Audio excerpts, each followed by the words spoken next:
Let's get this shit going. No character switches. No nothing. Good block on the sweep instead of blocking the flying kicks. He knew the 50-50 was coming. Get your back. What's your options? You super counter? What you gonna do? Huh? Nothing. Good frame. One. Nice. Good RC. What are the options? You got time. You got what? Aiza still has a comfortable lead. Good frame one. But again, the delay on the Z burst dash makes Suifu just he comes out of the situation unscathed. Ball sense, I believe, is active on Suifu's side, right? If I'm not mistaken, I could have sworn I saw that like click, right? Yes, it did. But Aiza unfortunately didn't see it. Going into sparking. Goes for the super, but misses. Big bang attack. Ball sense is active. Nice. That is no more. That means Suifu is out of supers. Options. What we doing here? Don't do another super. You'll get DQ'd. Don't do it.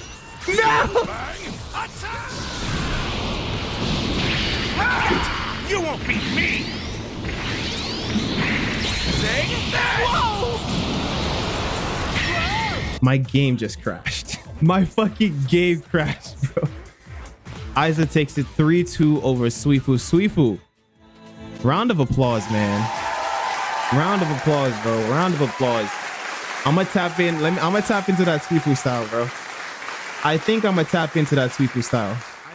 What's good, YouTube, and welcome back to the channel. Christian here again with another video, and this time we're gonna be reviewing Unofficial Skies tournament, Win Them Ones tournament that he hosted on the 21st. Okay, players were going crazy in that tournament. There was definitely a lot of skill on display, so shout out to all the players and shout out to Unofficial Sky for hosting the tournament. But I will be nitpicking a couple things in this video, not because I didn't like the tournament, but because this is just a review of the tournament and the major takeaways that I got from watching the tournament. So first of all, that moment you saw in the intro was the most lit moment in the tournament, and it wouldn't have even happened if the players actually followed the rules. Okay, so the rules were a little restrictive. There was only 2 supers allowed per match, and if the players would have followed the rules, there would have been no clash there. And as you saw, the audience went completely nuts when that moment happened. So in my opinion, some of the rules need to be a little less restrictive. And like I mentioned in my prelude to the tournament, I knew that tournament players weren't going to be spamming supers anyways, because it's really not a good strategy at a high level anyway. So really the super limit was just unnecessary, and maybe it should be waived for the next tournament. But my number one takeaway is that I was right about the restrictive rules and bias kind of hurting the character diversity in the tournament. Okay, basically, if you weren't running an explosive wave type character in this tournament, you were at a severe disadvantage in the tournament, because basically explosive wave only got limited to 3 uses, while other moves got limited even further. So much so that even when players tried to pick away from explosive wave type characters, they tended to go right back to them when they ran into trouble, because it was just the right strategy in this tournament. Allowing 3 explosive waves and limiting everything else just makes an already OP skill move even more OP. This isn't just Unofficial Sky's fault. Okay, players in the tournament, you can tell, are kind of biased against full power use or sparking use, so much so that sometimes they would pick characters with insta spark and not use it. So one sparking a game was allowed, and literally no one used that option to either burn explosive waves or even to clutch matches. And that's the thing about this tournament. It's hard for me to truly judge the rule set, because even the players themselves were not stretching the limits of the rule set. They were essentially kind of running casual matches in a tournament setting. In fact, I believe you could have made the rules unrestricted, and I feel like these players would have played exactly the same way. So basically this turned Win Them Ones tournament into Explosive Wave the tournament.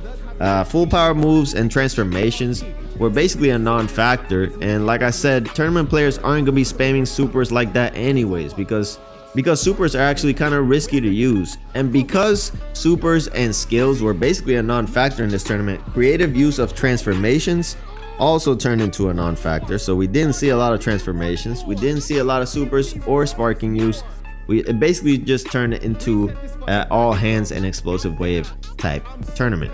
So again, the rule set became kind of irrelevant in that way. Even allowing 8 DP characters kind of became irrelevant because, again, Explosive Wave was so prevalent and so OP in the tournament that they opted for 7 DP picks with Explosive Wave.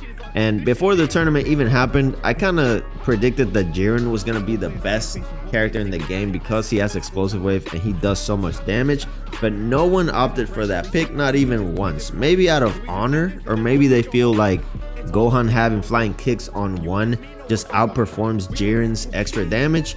But overall, my review of this tournament is that it didn't feel like I was watching a tournament at all. It felt like I was watching casual matches with extremely skilled players, which in itself is enjoyable, don't get me wrong, but I don't think we're any closer to having an actual competitive rule set for Sparking Zero after watching this tournament. But overall, I liked the tournament.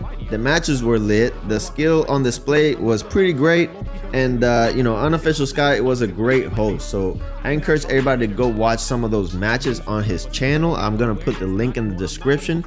But for the next one, I would have just liked to see a player within the tournament actually stretch the rules of the tournament, use all the tools available to try to win and make the tournament a little bit more competitive and not as casual. I guess you could call this the most respectful Sparking Zero tournament ever, but I don't know if I would call it the most competitive or the greatest Sparking Zero tournament, at least just yet. But shout out to Unofficial Sky. I enjoyed the tournament. Go support his channel, because if he's gonna come out with more lit tournaments such as this, then I want y'all to support it. Okay, I'll catch you on the next video. Peace out.